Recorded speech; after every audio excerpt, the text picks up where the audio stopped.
Guys, আসসালামু আলাইকুম। Welcome back to my channel Ruma's ডিমস কিচেন। আজকের রেসিপি ডিম তড়কা ডাল। আর তার জন্য ফার্স্টে দিয়ে দিলাম 2 টেবিল স্পুন সর্ষের তেল। তেলটা খুব ভালো মতো গরম হয়ে গেলে তারপরে আমি দিয়ে দিচ্ছি দুটো ডিম তেলের মধ্যে। ডিমটাকে ভেজে নেব। একটু নুন দিয়ে নিলাম, যে যার স্বাদ মতোই নুনটা দিয়ে নিও। খুন্তি দ্বারা আমি এইভাবে ডিমটাকে ভেঙে দিচ্ছি। এটাকে ঝুড়ো করে ভেজে নেব, তাই এইভাবে কাঁচা অবস্থাতে ভাঙতে হবে। যখন একটা সাইড পুরোপুরি ভাজা হয়ে যাবে তখন কিন্তু এতটা পারফেক্টভাবে কিন্তু ঝুড়ি করা যাবে না, তাই ডিমটা দেওয়ার কিছুক্ষণ পরেই কিন্তু কেটে কেটে নিতে হবে।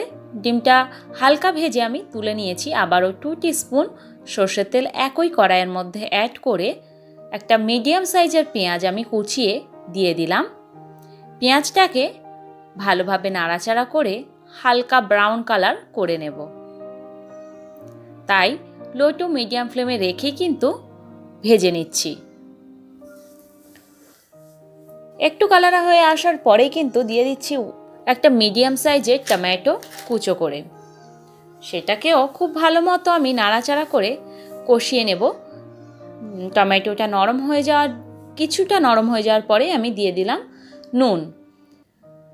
নুনটা দেওয়ার পরে আবারও খুব ভালো মতো পেঁয়াজ আর টমেটোটা একসাথে কষিয়ে নেব। তারপরে দিয়ে দিচ্ছি 1/2 টিস্পুন হলুদের গুঁড়ো, 1 টিস্পুন জিরে গুঁড়ো আর 1/2 টিস্পুন কাশ্মীরি লাল লঙ্কার গুঁড়ো। দিয়ে দিলাম 1/2 টিস্পুন আদা রসুন বাটা।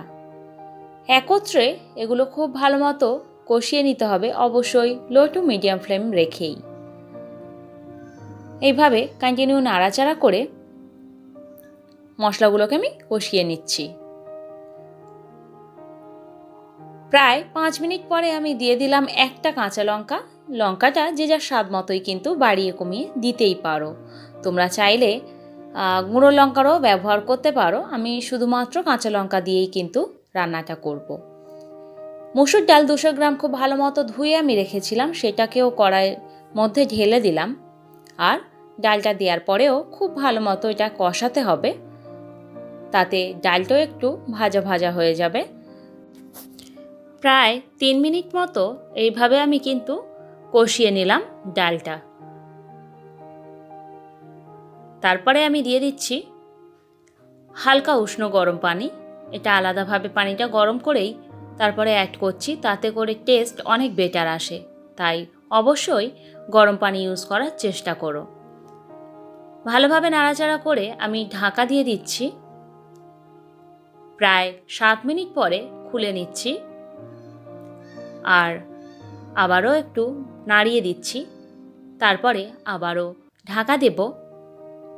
প্রায় 5 মিনিট পরে আমি খুলে নিচ্ছি। ডালটা অলমোস্ট সেদ্ধ হয়ে গেছে। এবার খুন্তি দ্বারা এইভাবে একটু ডালগুলোকে চেপে চেপে ঘেঁটে নেব, তাতে করে ডালটা পুরোপুরি গলে যাবে। তাই খুন্তির দ্বারা এভাবে 3 মিনিট আমি খুব ভালো মতো ঘুরিয়ে নিচ্ছি। আবারও কিছুটা পানি আমি অ্যাড করে, অবশ্যই গরম পানি আমি অ্যাড করলাম, খুব ভালো মতো নাড়াচাড়া করে নিচ্ছি। আমার রান্নাটা ভালো লাগলে অবশ্যই লাইক কমেন্ট শেয়ার করতে ভুলো না। এখনও পর্যন্ত যারা আমার চ্যানেলে নতুন, প্লিজ আমার চ্যানেলটি সাবস্ক্রাইব করে আমার পাশে থাকো।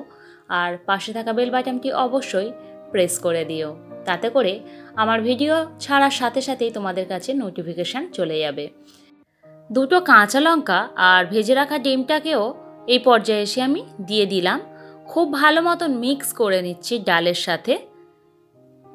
আর প্লিজ আবারও বলছি, রান্নাটা ভালো লাগলে লাইক কমেন্ট শেয়ার করো আর আমার পাশে থেকো। ডালের বাগারের জন্য একটা হাতার মধ্যে আমি 1 টেবিল স্পুন সর্ষের তেল দিয়েছি। তেলটা হালকা গরম হয়ে যাওয়ার পরে 1/2 চামচ সর্ষের দানা দিলাম, সাদা সর্ষে। এবার দিচ্ছি 1/2 চামচ জিরে, গোটা জিরে। এবারে দিয়ে দেব আমি রসুন, 1/2 চামচ রসুন এইভাবে থেঁতো করে দিয়ে দিলাম। এটা 1 মিনিটের মতো ফুটে যাওয়ার পরেই আমি ডালের মধ্যে দিয়ে দিচ্ছি আর খুব ভালো মতো মাখিয়ে নিচ্ছি। এটা রুটি, পরোটা, ভাত সবার সাথেই খুব ভালো যায়, স্পেশালি রুটির সাথে। সবাই খুব ভালো থাকো, এনজয় করো, আর নতুন কোনো রান্না জানার থাকলে অবশ্যই কমেন্ট বক্সে লিখে জানিও। আল্লাহ হাফিজ।